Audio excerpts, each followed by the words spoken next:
¿Cómo están? Muy buenas noches. Espero que me escuchen bien. Les saluda el licenciado en psicología Pablo Villegas. En breve estamos iniciando la Jornada Internacional Introducción a la Evaluación Neuropsicológica del Adulto Mayor. Ya se encuentran en la plataforma las ponentes, Iliana Duarte y Angie Espitia Mendieta desde Colombia. Esperamos unos minutos que ingresen más personas para dar inicio a la actividad correspondiente al día de hoy.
Muy buenas noches, le da la bienvenida, licenciado en psicología Pablo Villegas. En breve estamos iniciando la Jornada Internacional Introducción a la Evaluación Neuropsicológica del Adulto Mayor.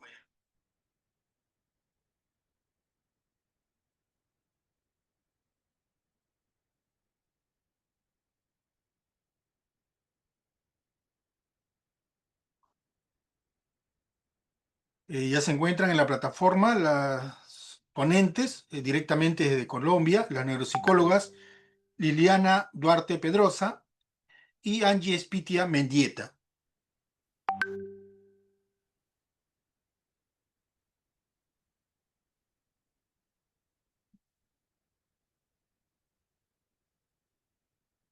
Entonces le vamos a dar el pase a las ponentes, ¿no? Ya pueden compartir su presentación y iniciar la ponencia el día de hoy. Buenas noches, Angie. Buenas noches, Liliana. Buenas noches, ¿cómo están? ¿Me escuchan bien? Sí, se escucha bien, se escucha. Perfecto. Entonces le damos la bienvenida a las dos ponentes para que inicien la jornada correspondiente al día de hoy.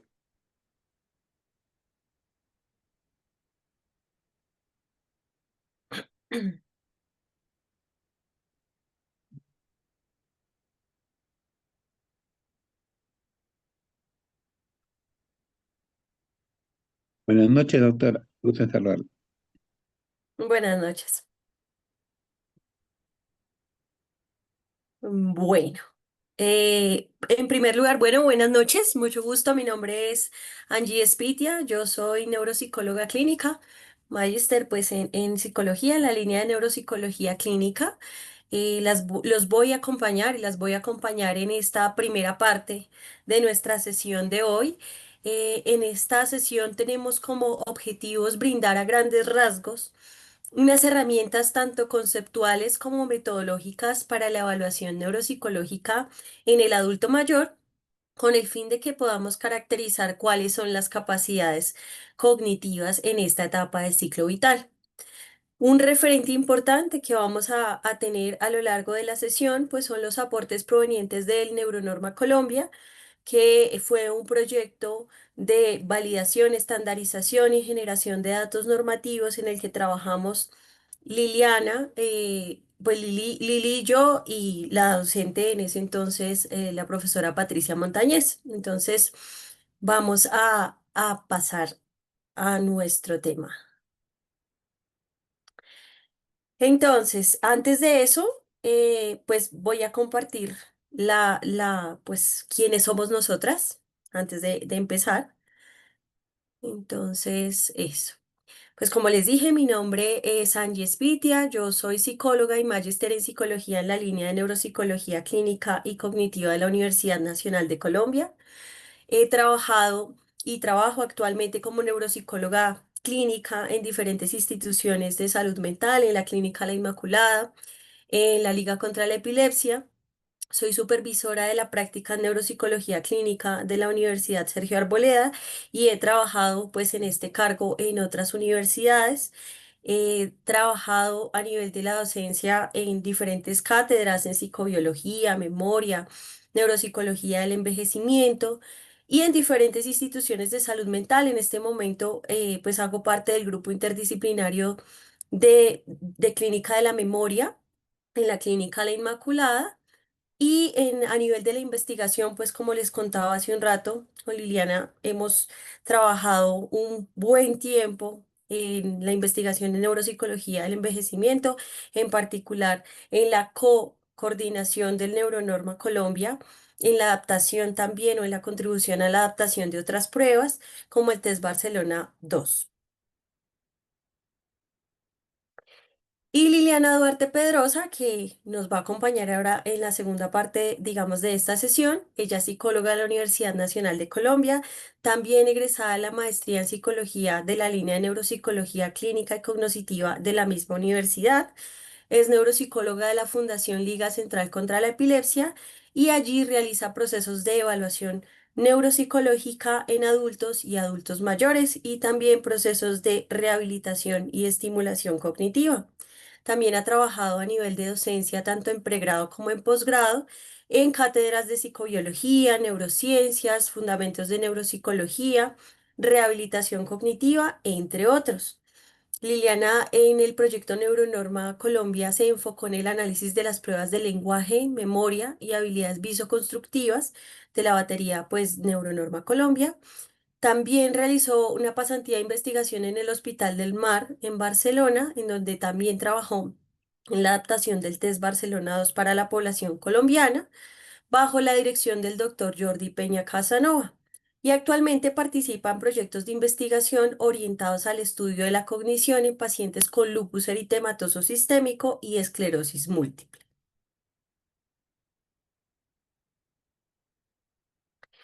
Bien, entonces, ahora que nos conocen un poquito más, pues vamos a comenzar. Vamos a comenzar hablando de a qué hacemos referencia cuando hablamos de evaluación neuropsicológica, de forma, digamos, general. Cuando estamos hablando de la evaluación neuropsicológica, estamos hablando de establecer una relación entre el estado del funcionamiento cognitivo de una persona o de un grupo poblacional y a su vez, pues los correlatos neurales o cerebrales que están allí implicados. Para eso, la evaluación neuropsicológica hace uso de diferentes instrumentos, pues provenientes de la psicometría, de las aproximaciones psicométricas.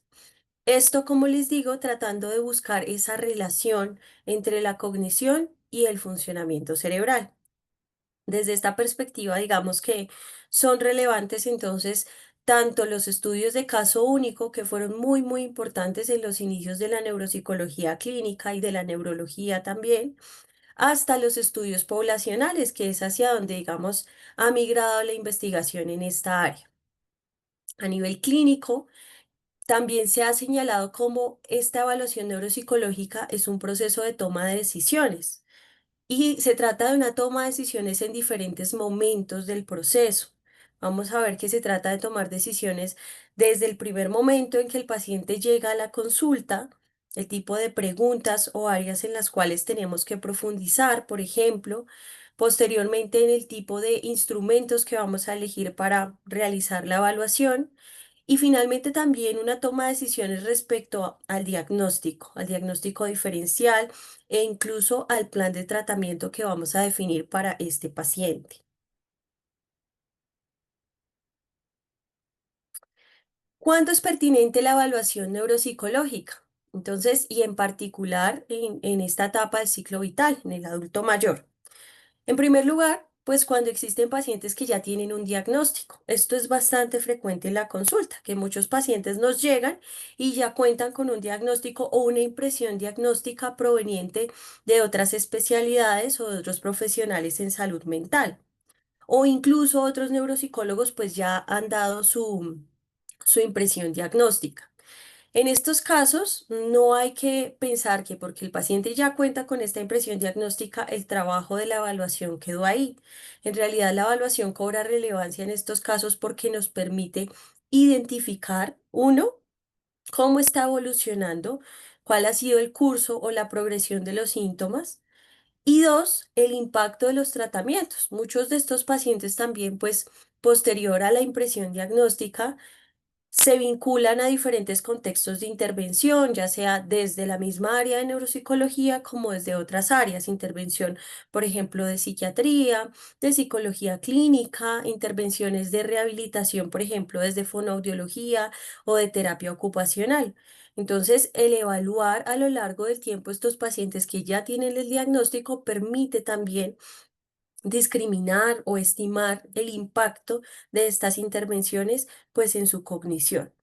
En segundo lugar, también es pertinente en aquellos pacientes y sobre todo en esta etapa del ciclo vital, en la vejez, en aquellos pacientes pues en los cuales identificamos que se presenta un factor de riesgo asociado a una disfunción o a un cambio cognitivo. Entonces, sabemos que en la vejez, por ejemplo, son bastante frecuentes comorbilidades de naturaleza vascular. Muchos pacientes tienen hipertensión arterial, tienen el colesterol alto, tienen diabetes, entonces todos estos factores de riesgo, pues digamos que ya la literatura, la investigación nos ha mostrado que tienen un efecto o guardan relación con un mayor riesgo de deterioro o de cambio cognitivo. Entonces, en estos casos, de forma preventiva, también es pertinente la evaluación, con el fin de ver si ya existe una secuela, un impacto, digamos, de estas variables o en el caso de que no exista, al menos para contar pues con un estado, un perfil cognitivo del paciente en ese momento determinado. Y por supuesto, pues una de las principales causas o motivos en los cuales es pertinente la evaluación en la vejez, pues es cuando los pacientes exhiben un cambio en su cognición, evidentemente, pero también en su conducta. Muchas veces estos cambios comportamentales tienden a subestimarse o a pasar por alto por un periodo prolongado, pero realmente en estos casos es en donde también deberíamos acudir al proceso de evaluación neuropsicológica. Digamos que algunos de esos síntomas que muchas veces se subestiman o se pasan por alto son, por ejemplo, la irritabilidad, la aparición de algunos síntomas depresivos o la aparición de síntomas de ansiedad. Todos estos síntomas deberían también llamar la atención del cuidador, del familiar y motivar la realización de una evaluación neuropsicológica porque el cambio comportamental también hace parte del estudio de la neuropsicología clínica. Bien.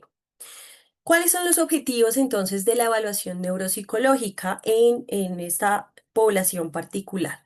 Pues de forma general, por supuesto, como lo mencionaba hace un momento, establecer o identificar cuáles son esos cambios, ya sea en la cognición o ya sea en el comportamiento, que se presentan en estas personas en las cuales sospechamos que existe un cambio o un cambio a nivel cerebral o una disfunción a nivel cerebral o que evidentemente pues muestran una lesión cerebral adquirida, ¿sí? Ahora bien, esto, digamos que esta perspectiva es un poco la perspectiva pues más tradicional, podríamos decir, el estudio del envejecimiento patológico. Pero lo cierto es que tanto en los sistemas de salud como en la investigación hemos migrado un poquito a tratar también de entender cómo es esa relación entre cerebro, conducta y cognición en el envejecimiento normal, con el fin de prevenir también el cambio cognitivo y el deterioro cognitivo.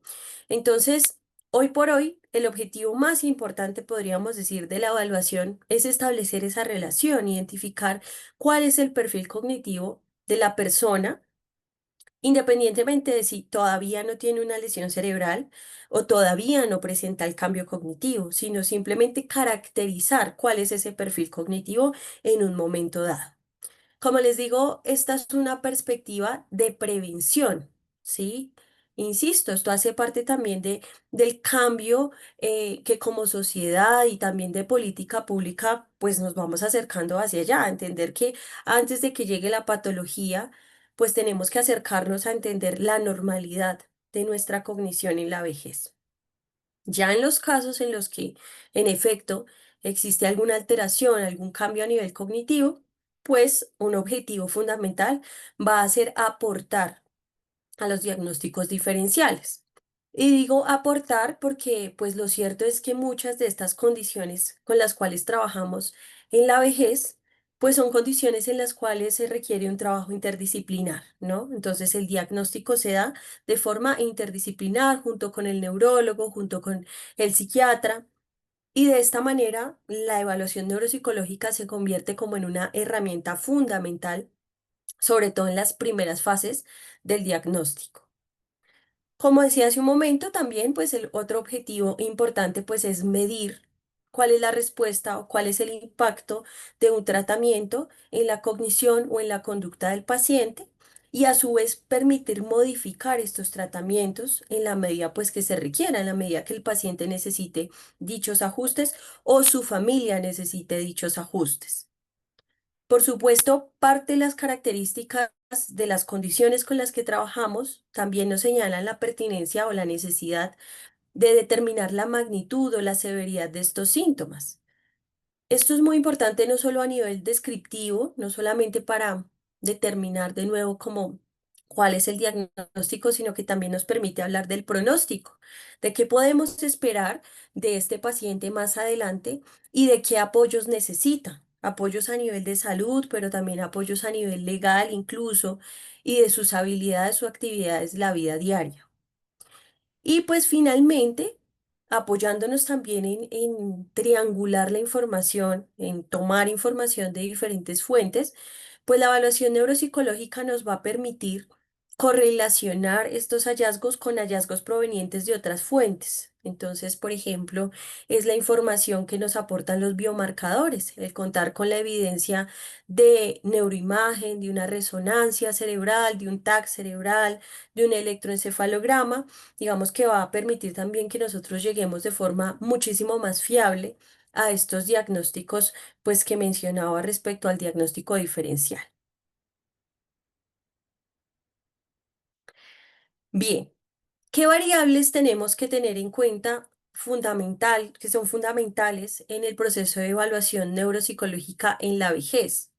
Tenemos aquí tres variables enunciadas: la edad, la escolaridad y el sexo.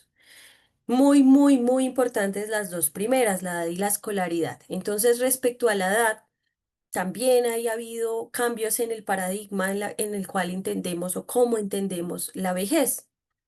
Digamos que se ha pasado de entender esta etapa como algo homogéneo o uniforme a entender que en la misma vejez, en la misma etapa del ciclo vital, existe una enorme variabilidad, tanto a nivel del funcionamiento cerebral como a nivel del funcionamiento cognitivo.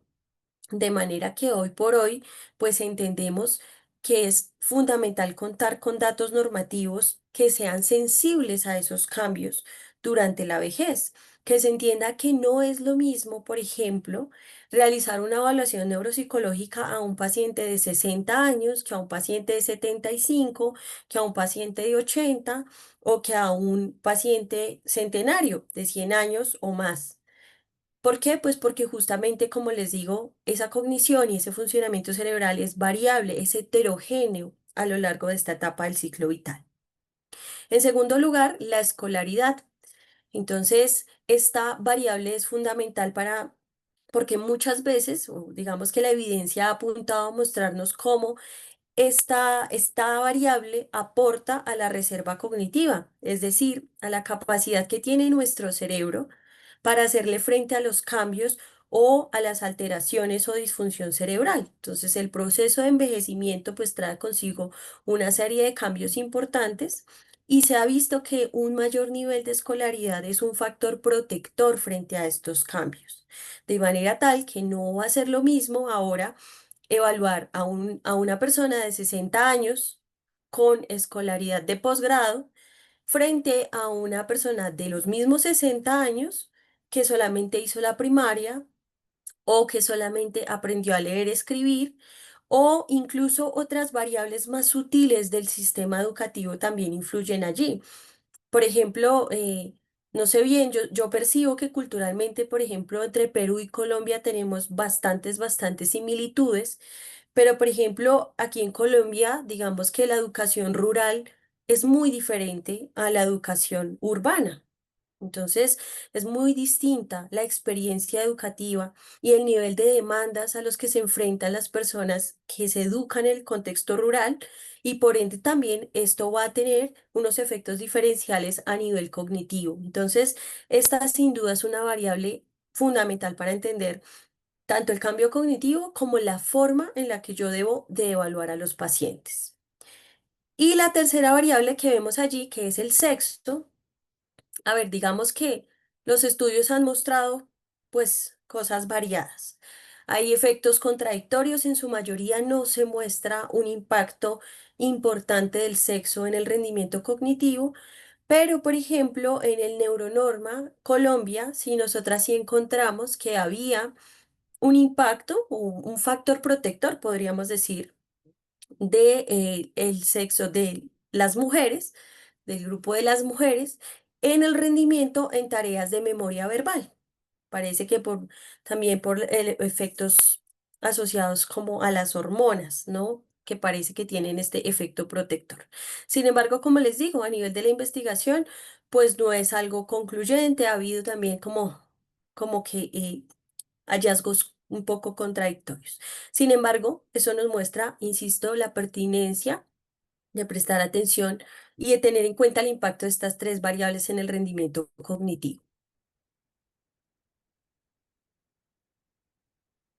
Bien, aquí para ilustrar un poco este impacto de la escolaridad en el rendimiento cognitivo, vemos la copia de la figura compleja de Rey de una mujer de 80 años que no tuvo ninguna escolarización formal, sabía leer y escribir.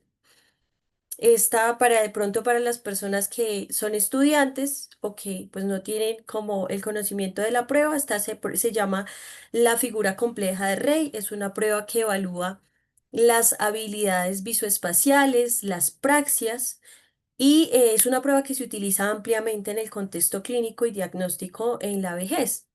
Esta mujer, cabe señalar, no tiene ninguna patología. Es una mujer que tiene un envejecimiento cognitivo saludable, sano.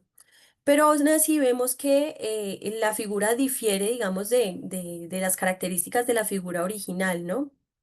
En la parte izquierda vemos la fase de copia de la figura y en la parte derecha vemos la memoria 3 minutos después de esa figura. Vemos que conserva bastantes detalles de la figura previamente copiada. Entonces, pues realmente no es un tema como de que la persona no se acuerde, eh, codificó correctamente y recordó correctamente la información. Lo llamativo aquí es lo que señalaba hace un momento, cómo el hecho de nosotros estar vinculados a un contexto educativo nos brinda ciertos recursos o ciertas habilidades e incluso mayor familiaridad con las pruebas, porque el hecho de uno estar, por ejemplo, de ir al colegio, completar la primaria, completar el bachillerato, pues permite que uno esté familiarizado, por ejemplo, con tareas de lápiz y papel, o que incluso esté familiarizado con la sensación de sentirse evaluado. Entonces, todas estas son variables que influyen y que tenemos que tener en cuenta al momento del juicio, sí, de la evaluación clínica en este tipo de pruebas. Bien. El proceso de evaluación neuropsicológica tiene diferentes etapas. Algo que es importante tener en cuenta es que, bueno, acá las ponemos de forma un poco esquemática, un poco para tenerlas a la mano, pero lo que realmente sucede en lo práctico es que todas estas etapas se relacionan entre sí, que todas estas etapas se retroalimentan constantemente, que no es un proceso que es lineal, sino que uno tiene que estar volviendo constantemente sobre diferentes fases del proceso, pues para hacerlo bien, ¿no? Para hacerlo lo más objetivo posible.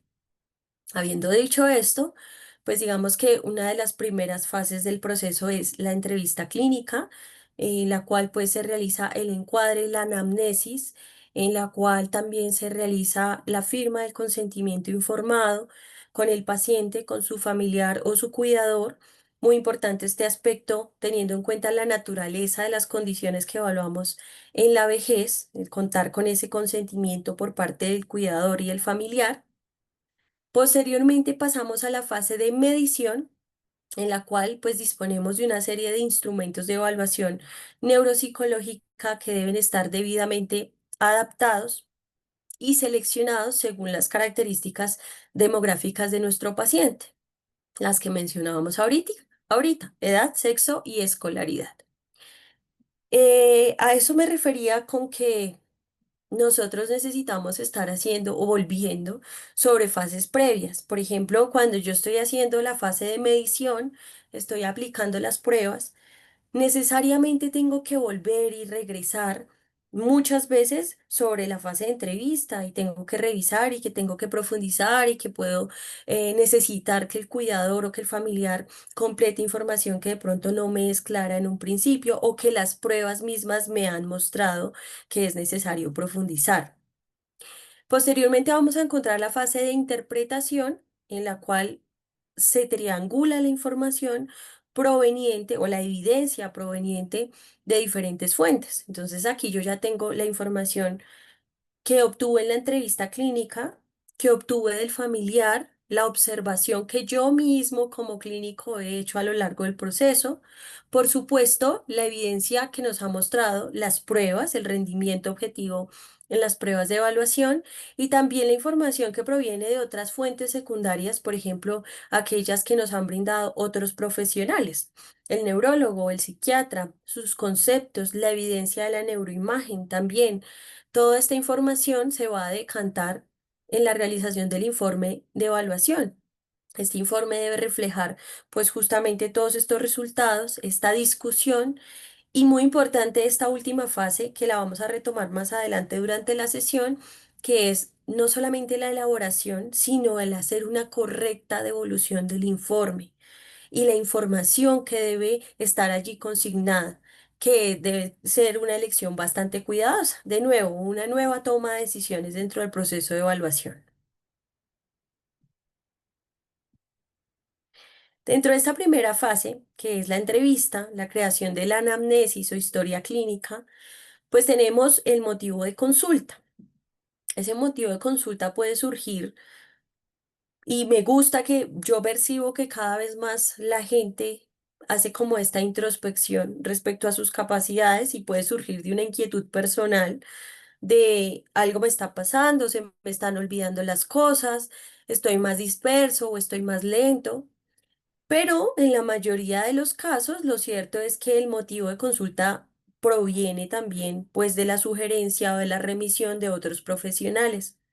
Entonces es muy importante saber quién es el profesional que remite, porque en últimas es a ese profesional al que le vamos a responder y al que vamos a tratar también de brindarle una información que sea suficiente, que sea pertinente y que sea valiosa. Entonces, esto es importante clarificarlo. También en esta fase es fundamental hacer una observación juiciosa de las características del paciente. Entonces, en la vejez, por ejemplo, es muy frecuente encontrar cambios sensoriales. Entonces, el paciente que no escucha bien, que no ve bien, necesitamos ver si tiene y si hace uso de las correcciones apropiadas, es decir, si lleva sus gafas, si lleva sus audífonos, si hay algún cambio en su movilidad, por ejemplo, y requerimos alguna adaptación específica del espacio de evaluación, porque en últimas esto nos permite planear correctamente la evaluación. Ya al profundizar en el motivo de consulta, pues es muy importante determinar el curso y la evolución de los síntomas.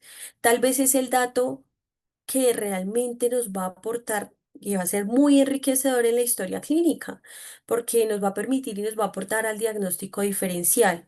Hay condiciones neurológicas que tienen un curso progresivo, insidioso, lento, como en la enfermedad de Alzheimer, por ejemplo, y hay otras condiciones que tienen un inicio, una aparición que es súbita o unos síntomas que son escalonados o que son cambiantes y que nos pueden informar de otras etiologías, de otras causas del cambio cognitivo, una cuestión de tipo vascular o neoplásica, un tumor o incluso de algunas causas reversibles. Entonces, por eso es tan determinante saber cuál ha sido el curso y la evolución de los síntomas. Y muchas de estas cosas realmente es el familiar el que nos puede ayudar o dar cuenta de cómo apareció, de cuándo apareció, cuándo se notó por primera vez el síntoma, cuánto tiempo lleva cambiando también, pues porque, como les digo, es clave en el proceso. A su vez, también es fundamental saber cuáles eran las características de personalidad premórbidas. Esto es importante porque básicamente nos va a permitir saber si algunos de los cambios comportamentales que, por ejemplo, observamos en muchos pacientes siempre han estado ahí o son nuevos o hacen parte de un cuadro de una disfunción, de una alteración cerebral.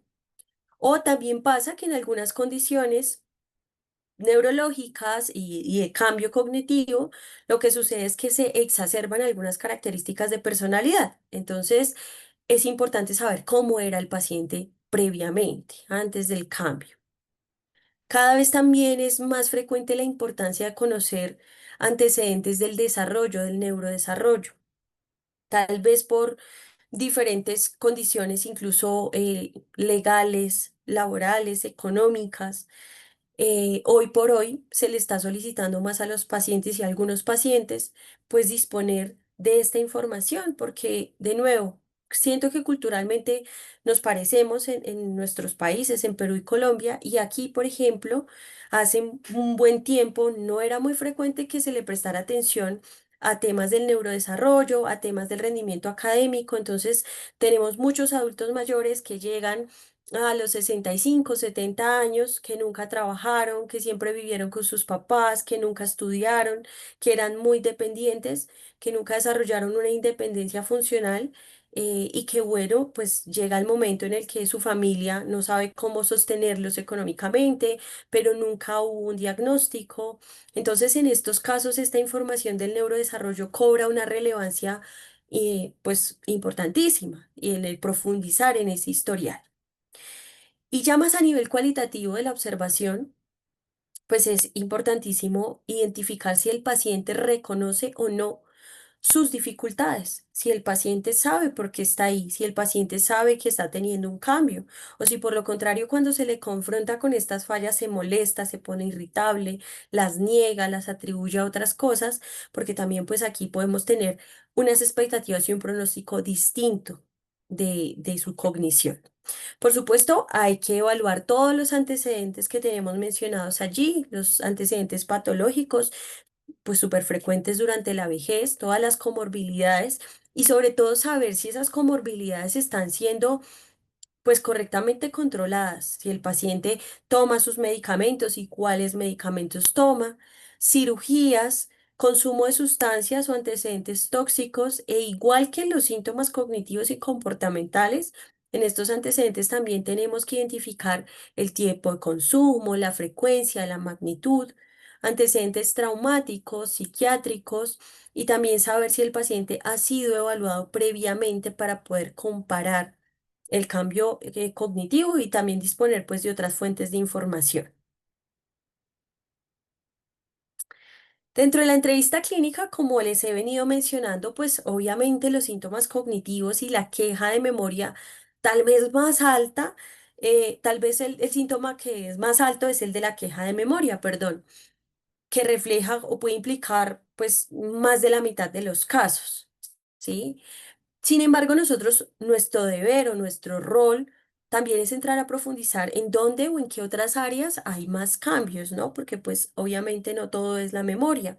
Como lo he venido señalando, si hay cambios comportamentales, si hay, por ejemplo, cambios a nivel del funcionamiento cotidiano o lo que llamamos las habilidades funcionales, ya sea las habilidades instrumentales o complejas de toma de decisiones, del uso y administración del dinero, del salir y orientarse en la ciudad, del conducir, por ejemplo, a cambios en las habilidades básicas, cambios en el autocuidado, bañarse solo, vestirse solo, comer, asearse, porque, por supuesto, esto guarda total relación con la cognición y en particular se ha visto que tiene una relación importante con las funciones ejecutivas.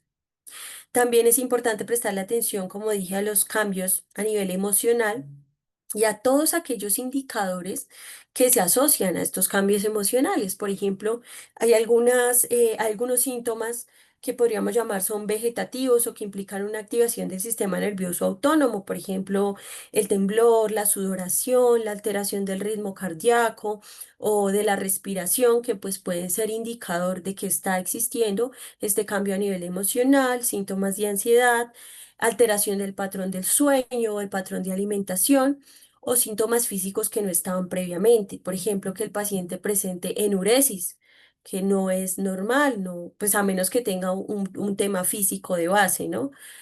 Entonces, estas también son áreas a las cuales hay que prestarles atención dentro del proceso de entrevista clínica. Y además hay que profundizar en todos los ámbitos de la cognición, insisto, no solamente en la memoria, aun cuando sea aquella área que más llama la atención o que más preocupa a pues las personas en esta fase del ciclo vital. Entonces, por ejemplo, es importante realizar preguntas específicas que le permitan al paciente o a su cuidador tratar de identificar si existen cambios en estas áreas. Por ejemplo, respecto a la atención, que haya algún síntoma indicador de mi negligencia, es decir, que el paciente ignore una parte del campo visual de que está pues afuera, enfrente de él o de su propio cuerpo también. Que si hay alteraciones en las náuseas, entonces de pronto que si le presentamos algún estímulo por alguna vía sensorial, el paciente no logra identificarlo, entonces le muestro algo, el paciente por la vía visual no lo reconoce o no lo ve.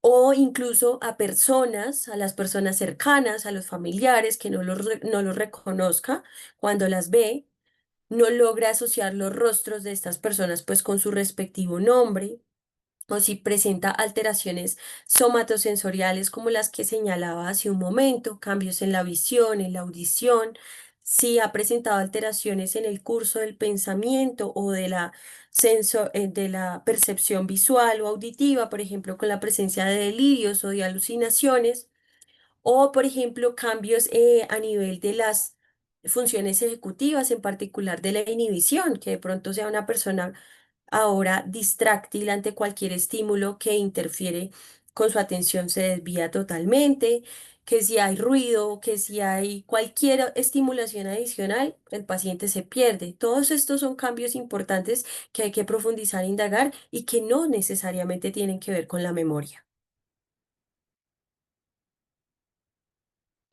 Bien, ya pasando al tema de la administración de las pruebas neuropsicológicas, pues la idea es que nosotros elijamos los instrumentos apropiadamente.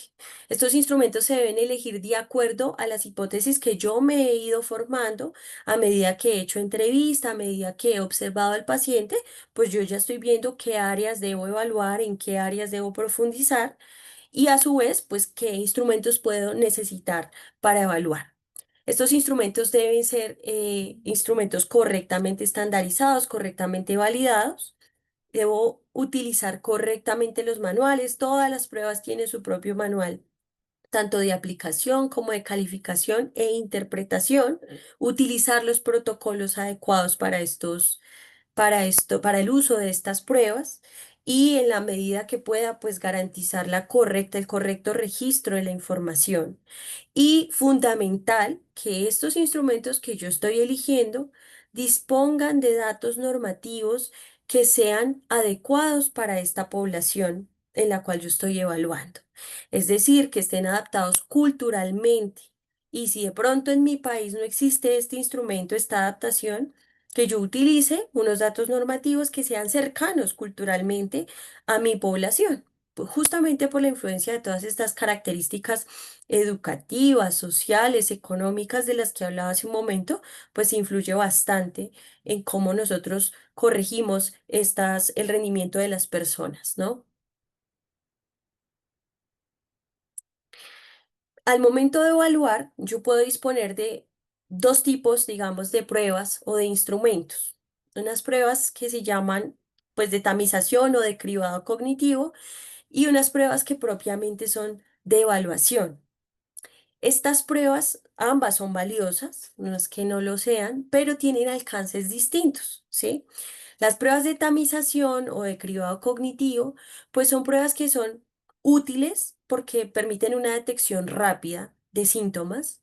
Son pruebas que son útiles porque me permiten identificar el riesgo potencial de una persona de estar presentando algún cuadro o alguna condición como tal que implica una alteración a nivel del funcionamiento cognitivo, el funcionamiento cerebral.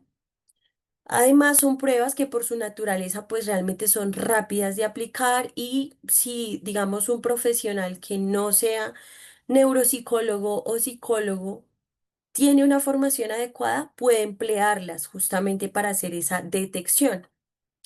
Sin embargo, cuando ya pasamos como tal al diagnóstico, a las pruebas de evaluación y de diagnóstico, pues estas pruebas requieren del entrenamiento y de la formación profesional en el área de neuropsicología. Ya las pruebas de evaluación, por supuesto, tienen un alcance, como lo acabo de señalar, diagnóstico. Con ellas yo ya puedo hablar con un cierto grado de confianza y de confiabilidad, pues de que el paciente cumple con criterios o características de tal o tal condición. ¿Sí? Por supuesto, obviamente son mucho más extensas, implican muchísimo más tiempo y permiten, digamos que evaluar no solamente la cognición actual, sino, por ejemplo, lo que mencionaba hace un rato, el impacto de otras intervenciones. Entonces, aquí lo ideal no es como excluir una u otra, sino realmente hacer un uso integral de estos dos tipos de pruebas, de las pruebas de tamización y de las pruebas de evaluación, para que me aporten una información que sea valiosa en este proceso de toma de decisiones.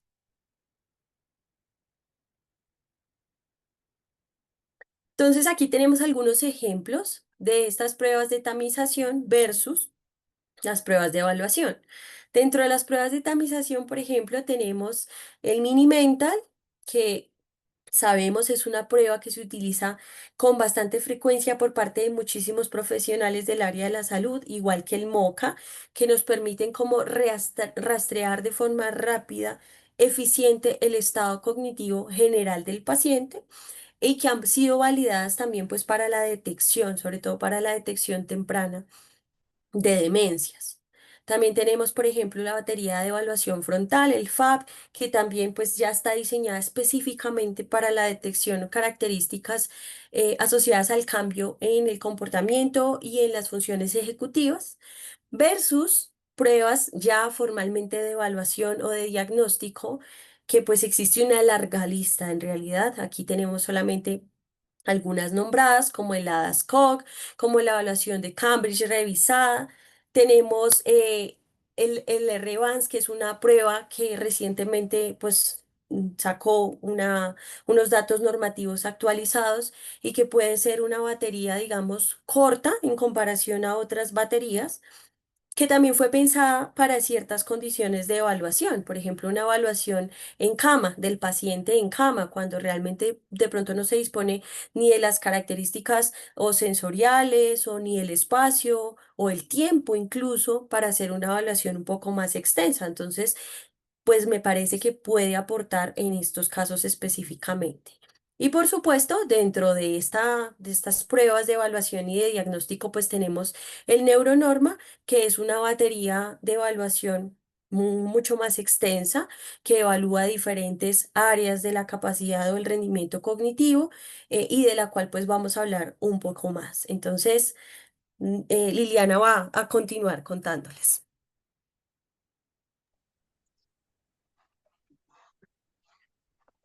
A todos, muchas gracias por acompañarnos en la sesión de hoy.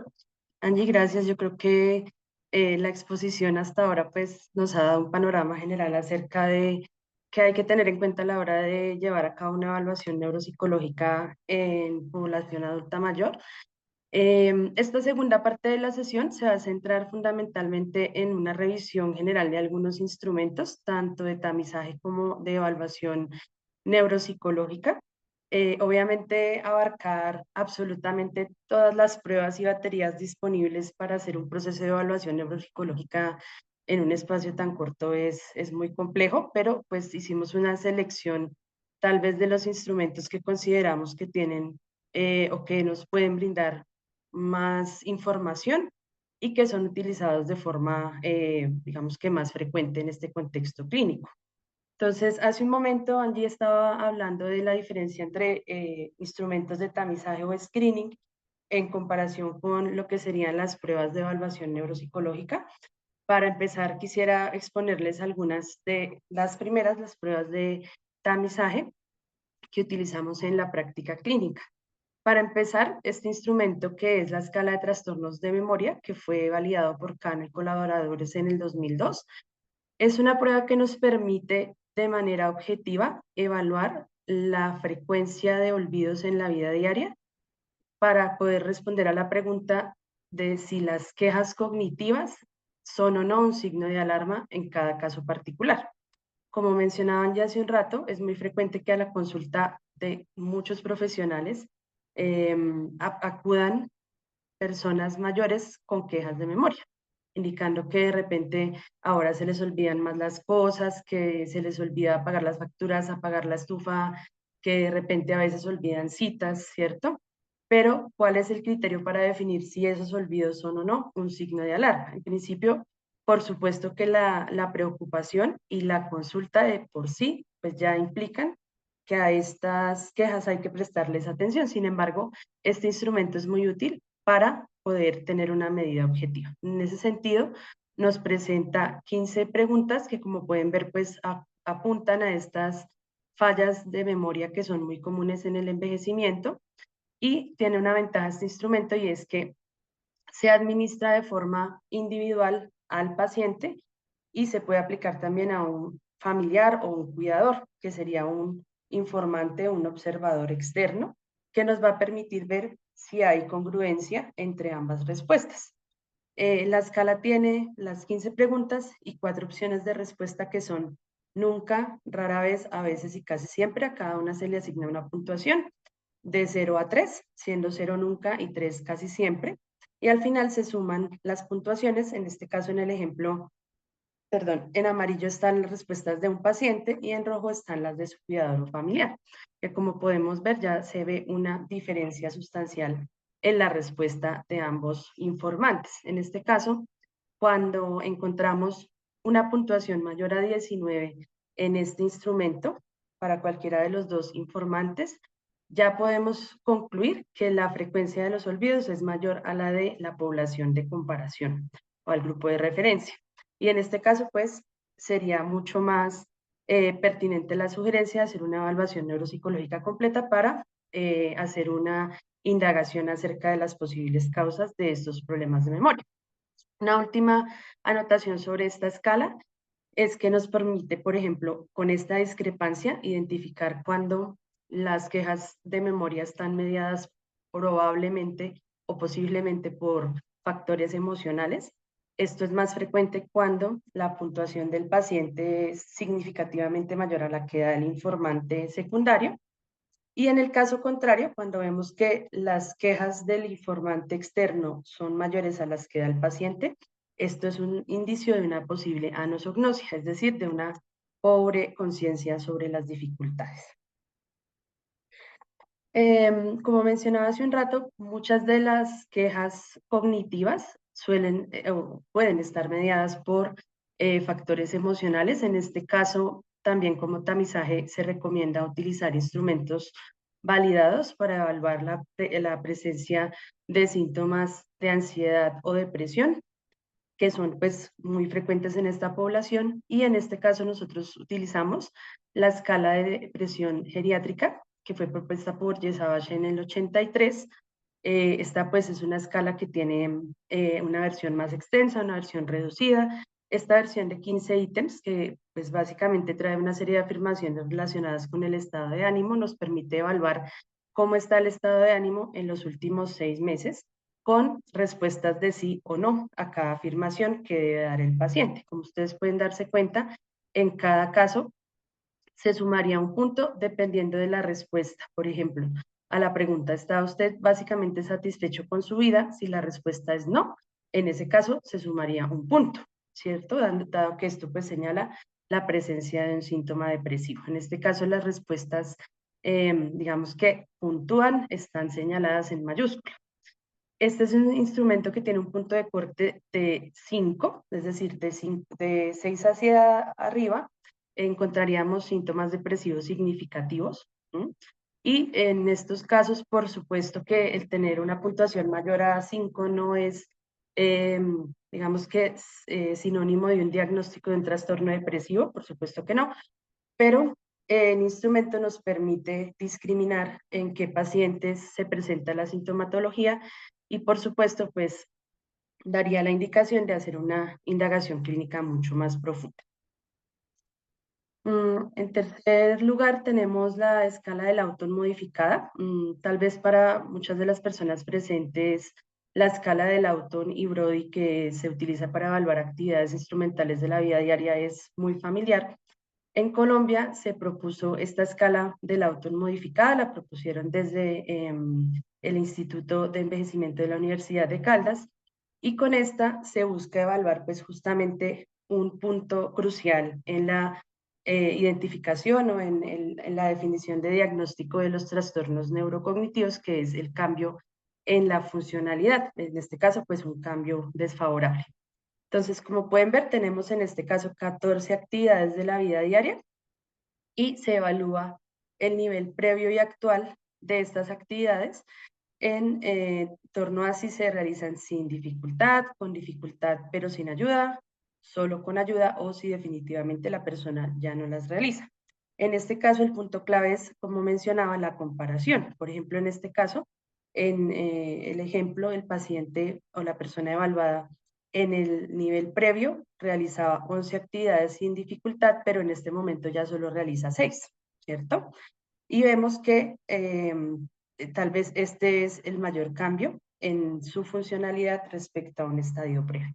Entonces, esto ya nos puede indicar que hay un deterioro funcional y por supuesto que hay que hacer una correlación clínica con la historia de dificultades, con los antecedentes y con los hallazgos de la evaluación neuropsicológica para poder determinar si esos cambios son debidos a un deterioro cognitivo. Eso también, por supuesto, pues se puede indagar y acá es fundamental evaluar si este deterioro no está relacionado, por ejemplo, con otros factores, como pueden ser cambios a nivel motor, por ejemplo, muchas personas que empiezan a utilizar bastón porque tienen, no sé, problemas de rodilla o cadera. En este caso, pues digamos que el cambio funcional no es debido a un cambio cognitivo y allí pues la evaluación debe ser muy cuidadosa.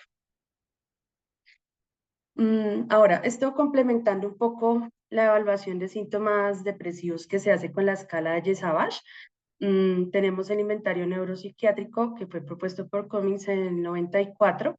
En este caso utilizamos la versión abreviada y bajo esta propuesta aparecen una serie de síntomas neuropsiquiátricos que son muy frecuentes en los trastornos neurocognitivos.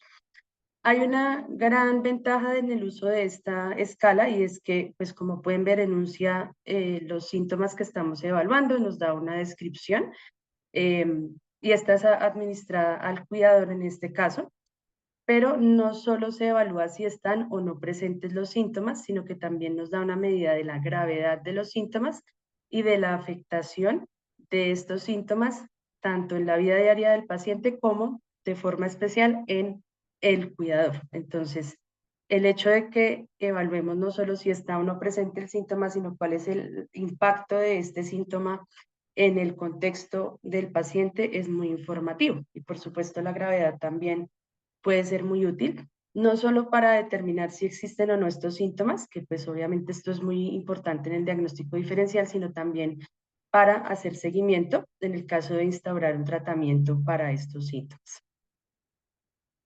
Ahora, por supuesto que los instrumentos de tamizaje o de screening son una herramienta muy útil, tienen grandes ventajas y mucha utilidad en el contexto clínico, fundamentalmente porque son de corta duración en su administración, se pueden interpretar fácilmente y pues son bastante informativos, pero para hacer un diagnóstico ya a profundidad va a ser necesario utilizar pues instrumentos de evaluación neuropsicológica que técnicamente cumplan con, digamos que algunos requisitos, entre estos, por supuesto, que su desarrollo esté validado por estudios, que las pruebas, digamos, que cuenten con un nivel adecuado de confiabilidad y validez y que podamos acudir a sus manuales para poder, pues, aprender los criterios tanto de aplicación como de calificación e interpretación de cada prueba. Entonces vamos a ver acá un panorama general sobre algunas de las pruebas que se utilizan con mayor frecuencia para evaluar distintos procesos cognitivos en el envejecimiento. Para empezar, quisiera hablar de algunas pruebas que utilizamos para evaluar la memoria. En este caso, tenemos las escalas Wechsler de memoria, que en este momento cuentan con su cuarta versión.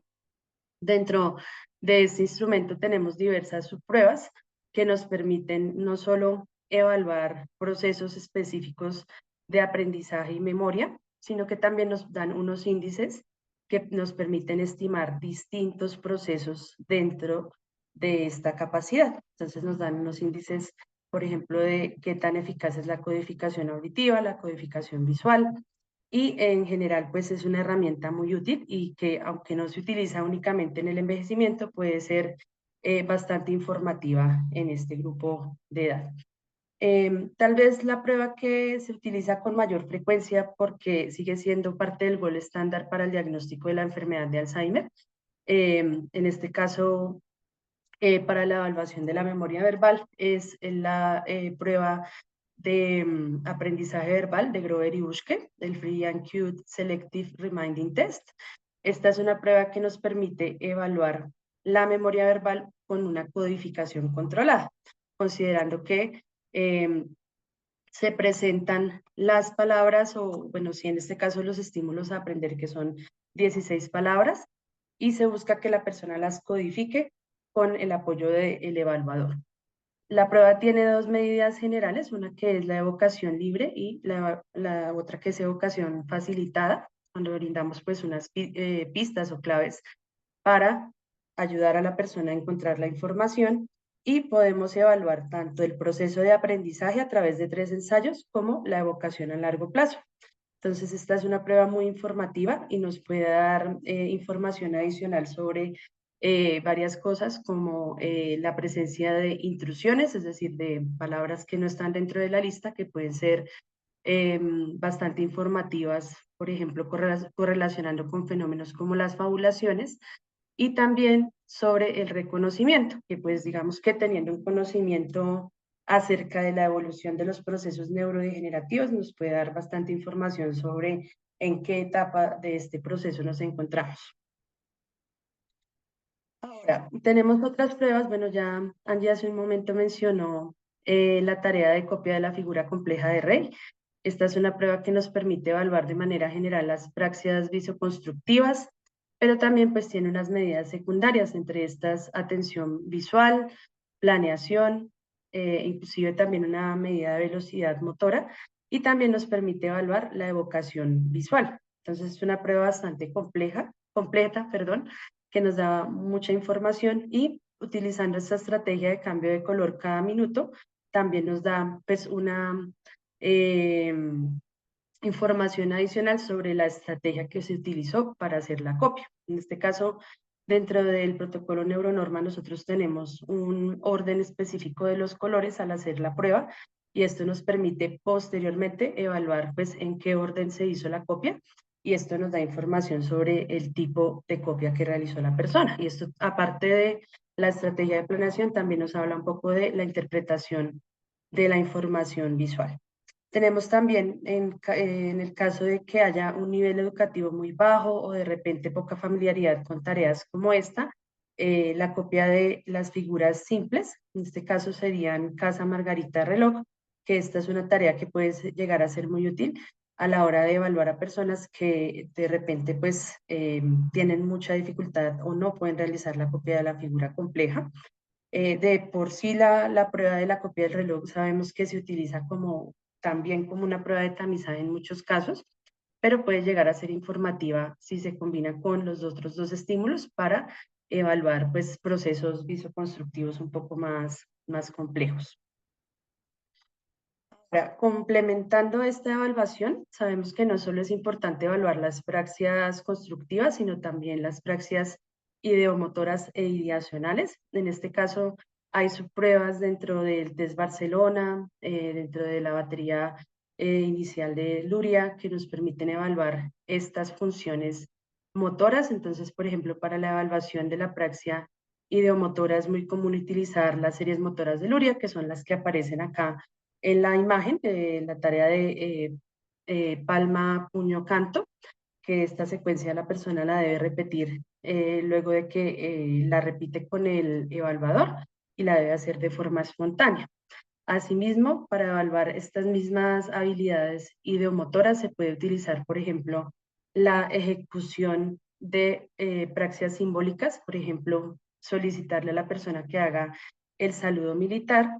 En este caso, pues es importante evaluar tanto la forma en que la persona realiza esta tarea frente a una instrucción y frente a la imitación del evaluador. Y en el caso de las praxias ideacionales, que nos permiten evaluar la secuencia motora a partir de, digamos que de un guión de acción, podemos utilizar tareas secuenciales, por ejemplo, el uso de un fósforo para encender una vela. Parece una tarea muy sencilla, pero que es bastante informativa respecto a la forma en que se conservan estos guiones de acción, que puede ser pues también bastante útil a la hora de realizar una evaluación de estos dominios que en muchos casos no se indagan. Por otro lado, es importante tener en cuenta que esto también lo debemos evaluar a la hora de hacer la entrevista clínica. Es importante indagar, por ejemplo, si la persona tiene dificultad para hacer secuencias motoras que antes hacía sin dificultad, O, por ejemplo, si hay problemas en las praxias del vestir, si la persona se equivoca al momento de hacer, digamos que algún tipo de tarea dentro de su vestuario, puede ser pues también indicador de dificultades en este nivel. Para evaluar atención y memoria de trabajo, pues hay digamos que distintas subpruebas. Entre estas tenemos el Trail Making Test, que tiene dos partes. El TMTA, que consiste en los números de 1 a 25 que se unen de forma ascendente.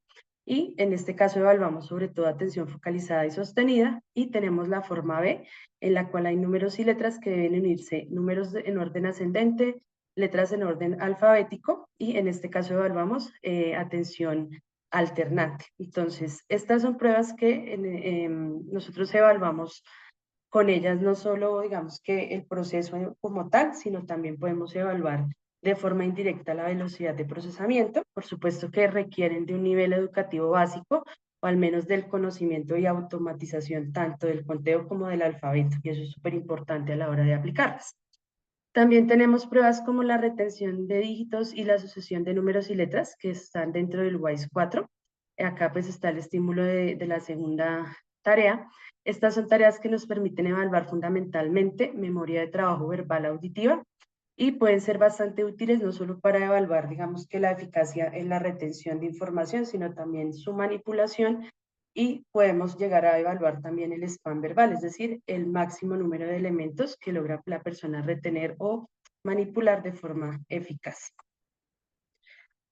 Ahora, respecto a las funciones ejecutivas, digamos que hay diversas tareas que se pueden utilizar para evaluar estos dominios. Sabemos que hay, inclusive, como mencionó Angie hace un momento, baterías completas que nos permiten evaluar estos dominios de forma muy específica. Dentro de la práctica convencional es muy común encontrar pruebas como la prueba de Stroop, que nos permite evaluar de manera específica el control inhibitorio verbal. En este caso se cuenta la prueba con 3 tarjetas. La primera permite evaluar la velocidad de lectura, la segunda evalúa la velocidad de denominación, y finalmente tenemos el estímulo en el que se combina palabra y color, en el cual se le pide a la persona decir el color del estímulo sin leer la palabra, y estamos evaluando el proceso de inhibición verbal. Entonces, esta es una prueba que nuevamente cada lámina se aplica en 45 segundos. Digamos que es de una aplicación rápida, pero brinda mucha información, y aquí por supuesto también es muy importante hacer una observación comportamental de cómo la persona se enfrenta a la tarea, ¿sí? De cómo se enfrenta a los errores, de si por ejemplo el error viene realmente de un problema de inhibición, o por ejemplo de más de un problema para retener la instrucción, que esto también es muy común y es importante diferenciarlo clínicamente. Tenemos el Wisconsin Card Sorting Test, que cuenta con una serie de tarjetas que deben clasificarse según 3 criterios, que son forma, color y número, que es muy útil para evaluar la flexibilidad cognitiva y la abstracción, fundamentalmente. Es tal vez una de las pruebas que más se utilizan pues para evaluar funciones ejecutivas o funciones, por llamarlas de alguna manera, del lóbulo frontal en pacientes que tienen daño cerebral adquirido. Es una de sus grandes ventajas. Tal vez como un punto negativo de esta prueba es que es una de las llamadas one-shot test, es decir, que es una prueba que se administra una vez porque tiene un efecto de práctica muy importante. Entonces, si se vuelve a aplicar, es muy probable que la persona ya recuerde como los criterios de clasificación de las tarjetas, y esto haga que la puntuación que tengamos en el seguimiento no sea, pues, digamos que real, sino que está falseada por el efecto de práctica. Y por otro lado tenemos la Torre de Londres. Esta es una prueba fundamentalmente para evaluar estrategias de resolución de problemas y planeación. En este caso, pues se cuenta con un tablero de madera con las 3 esferas, y se presentan los estímulos a la persona indicándole que mueva las esferas para formar la figura que se le está presentando. Acá tenemos pues digamos que algunas reglas, que son mover una esfera a la vez y no poner más esferas que las que puede llevar cada eje. Y evaluamos tanto el tiempo de resolución como el número de movimientos que realiza la persona. También pues da algunas medidas de tiempo importantes como el tiempo de latencia, que nos habla pues justamente de ese proceso de planeación, si se está dando o no. Y comportamentalmente también da muchas medidas, por ejemplo, la impulsividad es muy frecuente en esta prueba, las personas como que en muchos casos empiezan a mover las esferas sin tener un plan, digamos, como previo a iniciar la tarea. Entonces, esta información también es bastante útil a la hora de reportar los hallazgos de la evaluación y de hecho es importante esa diferenciación respecto a, digamos que cuáles pueden ser las variables que pudieron llevar a uno u otro desenlace en el desempeño. Hay algunas pruebas que son, bueno, esta es realmente una prueba que podríamos decir que es de tamizaje ejecutivo, que es el INECO Frontal Screening. Es una prueba corta que nos permite evaluar justamente habilidades motoras, control inhibitorio motor, memoria de trabajo, con distintas tareas, tanto visuales como, perdón, tanto verbales como visuales, abstracción y control inhibitorio verbal. Entonces tiene una puntuación máxima de 30 puntos e inclusive nos da una medida de un índice de memoria de trabajo combinando estas tres tareas.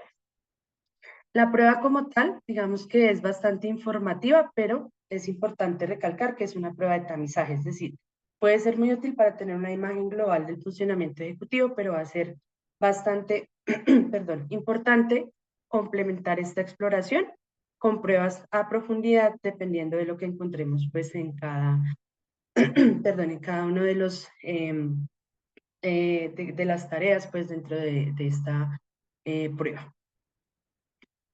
Bueno, cerrando un poco la sesión de hoy, bueno, yo quise de pronto hacer una revisión global de las pruebas enlazando con lo que ya nos había presentado Angie. Algo muy importante que ella mencionó y que debemos recalcar es que la evaluación neuropsicológica no se puede reducir a la aplicación de una serie de instrumentos. Es decir, que yo aplique una u otra prueba, que yo me esfuerce por hacerlo técnicamente muy bien, no es suficiente para decir que yo estoy haciendo un proceso de evaluación neuropsicológica, sino que este proceso es un todo desde que se genera una remisión a nuestros servicios, desde que recibimos al paciente, hacemos la entrevista clínica, hacemos las pruebas de tamizaje, aplicamos las pruebas específicas y luego integramos toda esta información. Entonces, la interpretación de las pruebas no se hace únicamente basándose en las puntuaciones que se obtienen en estas pruebas, ¿sí? Por un lado, va a ser sumamente importante hablar, por ejemplo, de las discrepancias. ¿Sí? Este es un concepto que es mucho más común y de uso frecuente, por ejemplo, en la evaluación de la inteligencia, sobre todo en el contexto de la aplicación de las escalas Wechsler de inteligencia. Es muy frecuente hablar de las discrepancias entre los índices que componen la batería. Sabemos que en muchos casos esas discrepancias pueden ser explicativas de distintos diagnósticos diferenciales a nivel cognitivo, ¿cierto?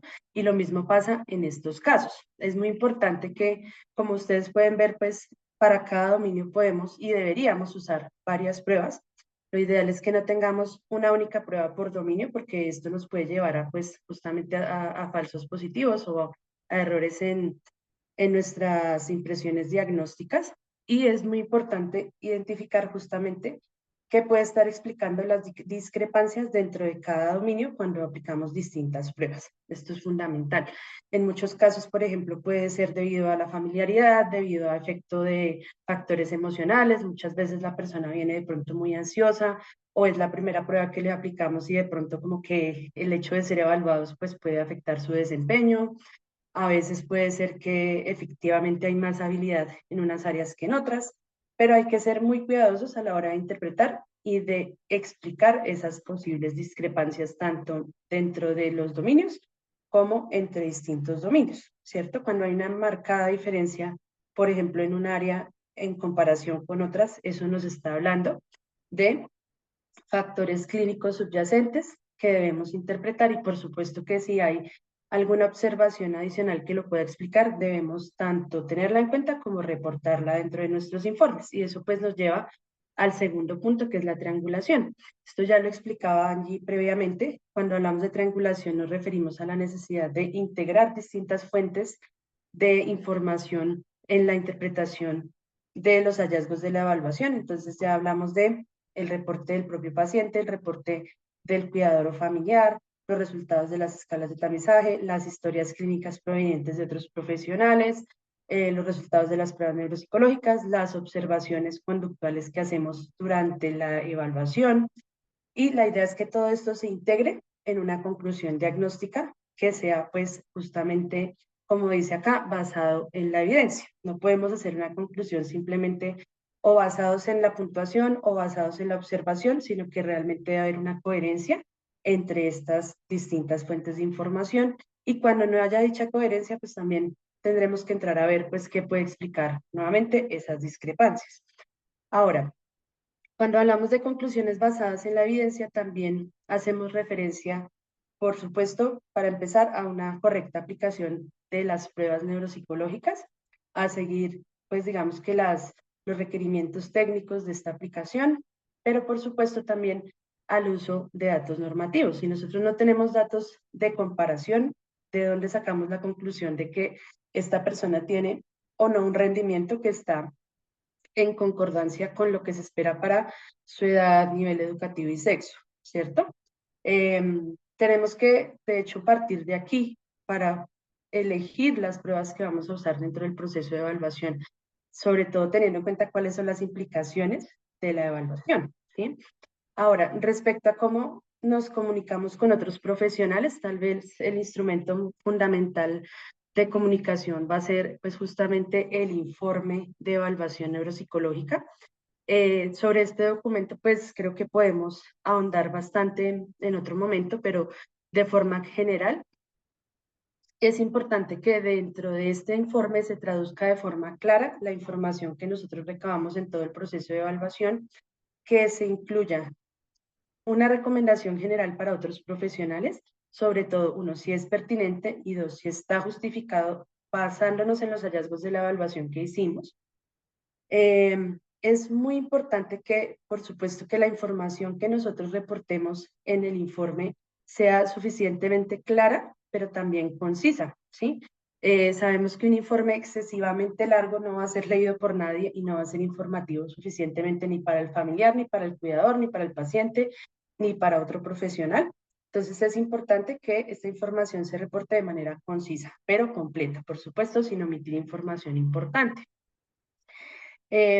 Sabemos que, por supuesto, la información que se reporta en el informe puede llevar a que haya una mayor precisión en el diagnóstico definitivo que reciba el paciente.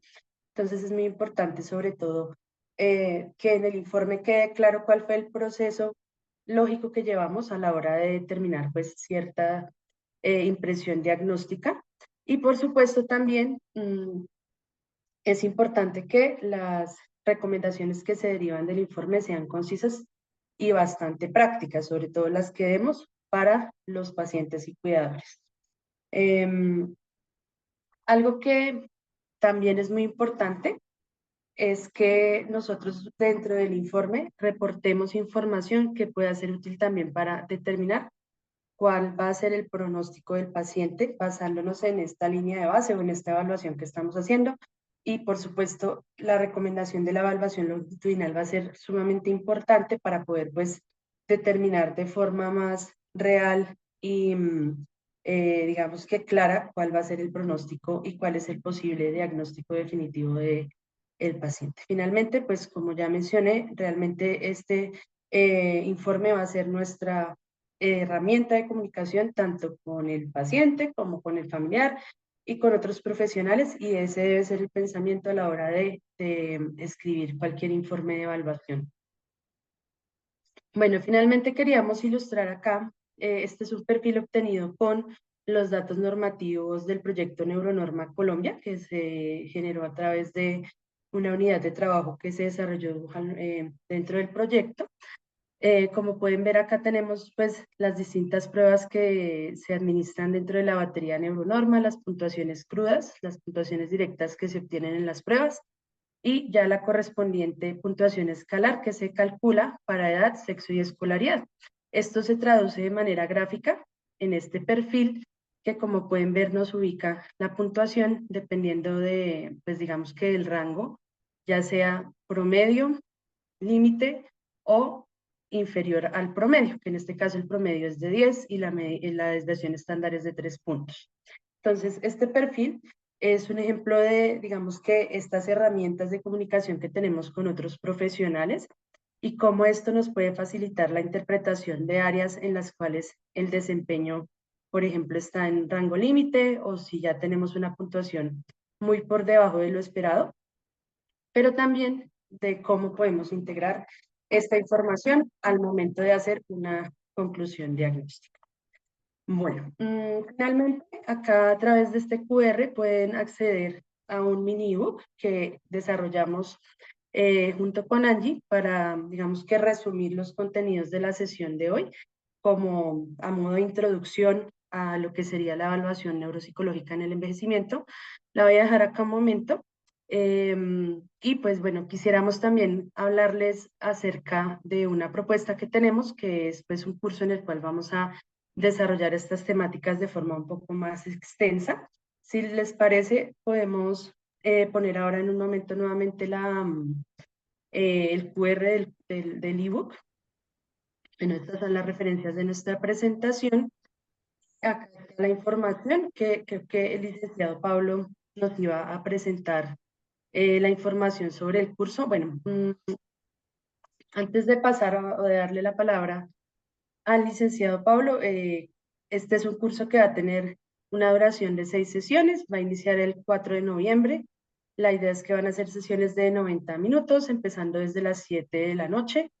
Las ponentes seremos Angie y yo, y va a estar el licenciado Pablo como moderador, y estos van a ser los contenidos del curso. Entonces, la primera sesión se va a centrar en las particularidades de la evaluación neuropsicológica en el envejecimiento y en presentar, pues digamos que el proyecto y los datos normativos de Neuronorma Colombia.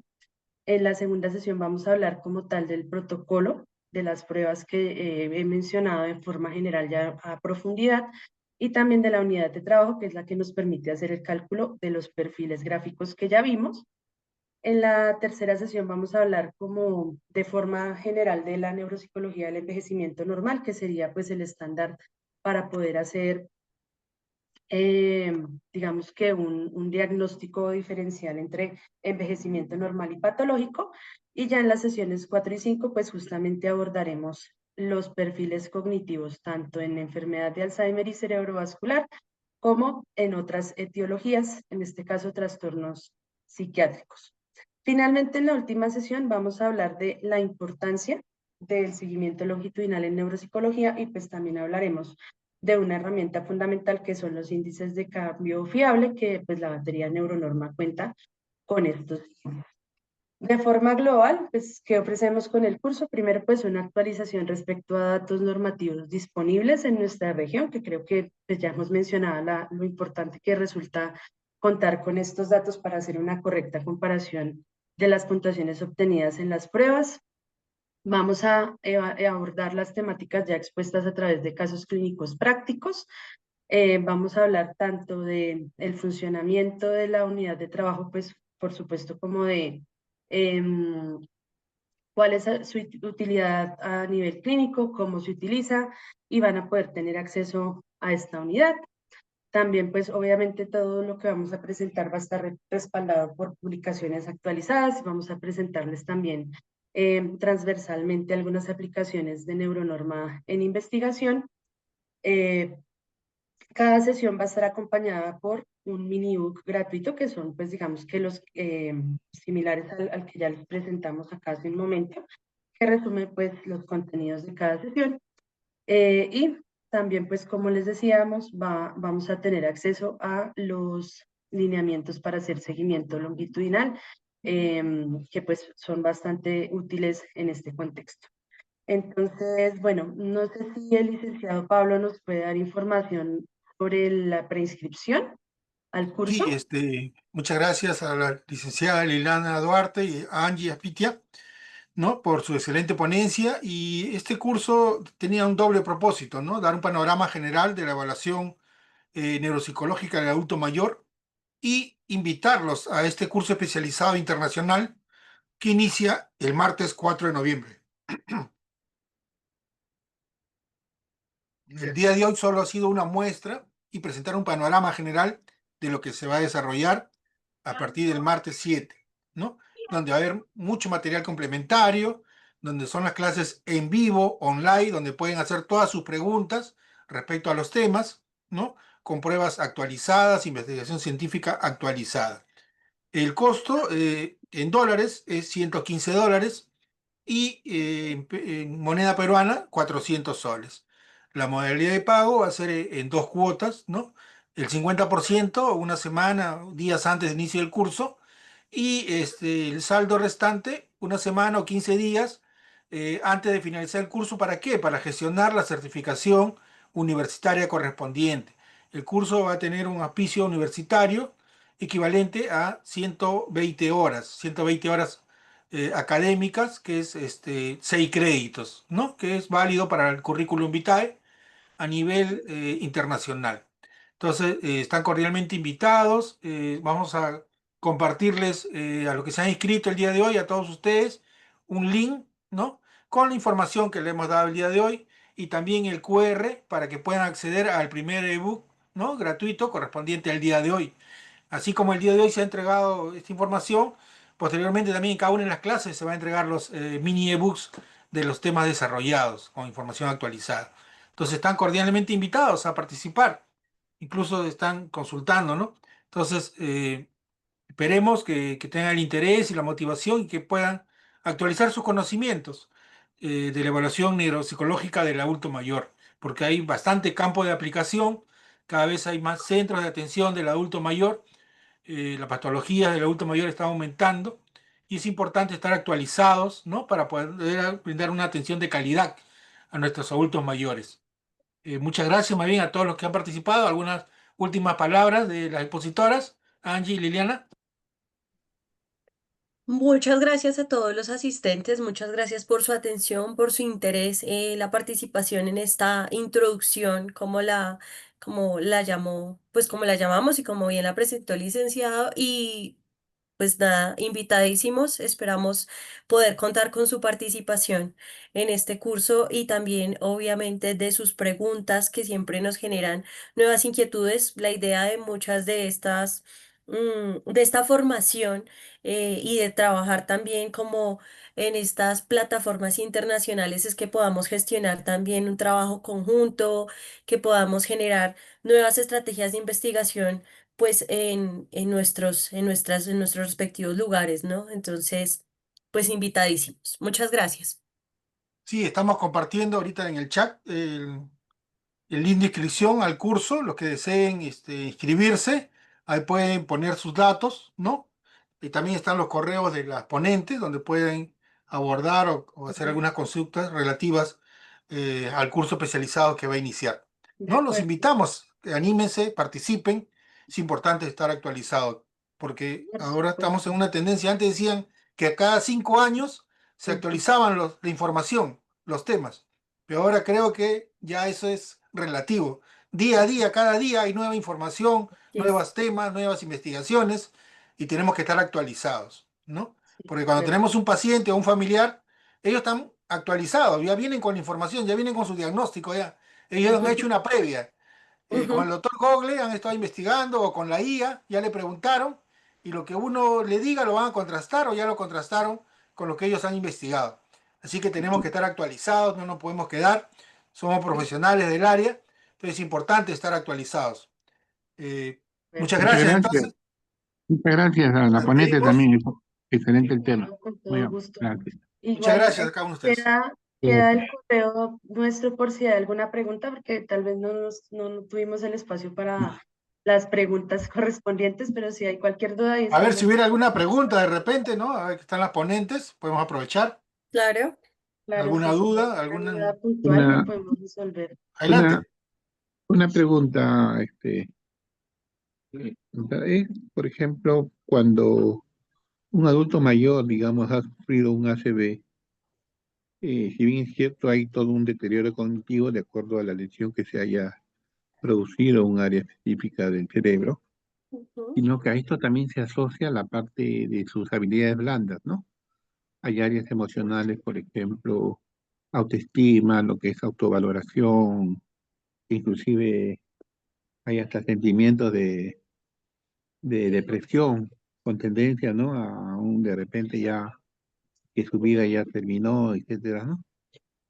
Entonces, eh, como esto, por ejemplo, trabajar también habilidades blandas, ¿no? Como una forma tal vez de evaluación complementaria sería, o solamente como orientación, digamos, no solamente al paciente, sino al entorno también, ¿no? Que ayuda en su rehabilitación del paciente adulto mayor. Ujú. De acuerdo, yo creo que es muy, muy importante la observación y de pronto a eso hacíamos referencia un poco a dos cosas, a vincular constantemente en el proceso de evaluación al cuidador familiar, porque muchas veces es esta persona el que nos da cuenta de los cambios, de esos cambios que está señalando a nivel emocional, a nivel comportamental. Y en segundo lugar, la importancia también de tener esta información, esta evaluación del cambio comportamental y emocional, que no es menor en muchas de las etiologías del daño cerebral, ¿no? En particular esa que usted está señalando. Muchos pacientes quedan con secuelas, digamos, moderadas, leves o moderadas, y en donde son bastante conscientes de estas secuelas, en donde no hay una alteración como de la conciencia de la dificultad y en donde la rehabilitación, el plan de intervención debe ser integral. No solamente trabajar la memoria, la atención, el lenguaje, sino trabajar también el proceso de readaptación a este nuevo estilo de vida, a esta nueva persona que soy yo después de una lesión cerebral, a esta persona que de pronto tiene algunas estrategias de compensación en el entorno y también a partir de sus propias habilidades. Entonces, creo que es un aporte muy valioso porque sin duda a veces se deja de lado en el proceso de evaluación todo este otro panorama alrededor del tema del cambio emocional y del cambio y el impacto social, comunitario, familiar, en la vida de pareja que tienen pues todas estas etiologías del daño cerebral. Cierto, de pronto complementando un poco, algo que creemos que también es importante es la psicoeducación, porque justamente muchas veces ese impacto emocional que tienen los procesos de daño cerebral adquirido en el paciente tienen mucho que ver con estos imaginarios, con el estigma, con esta falta de conciencia que hay aún sobre pues, estos procesos patológicos. Y es muy importante desde nuestras consultas, desde nuestro espacio profesional, también brindar información, obviamente basada en evidencia, pero que sea muy cercana al paciente y a sus familiares, a sus cuidadores, al entorno, que les sensibilicen de alguna manera acerca de, pues, de estos cambios, de su impacto, de qué pueden hacer para pues, justamente mitigar el impacto de estos cambios y en muchos casos simplemente sentarse a resolver dudas, porque hay muchos también, hay muchos mitos sobre esto, ¿no?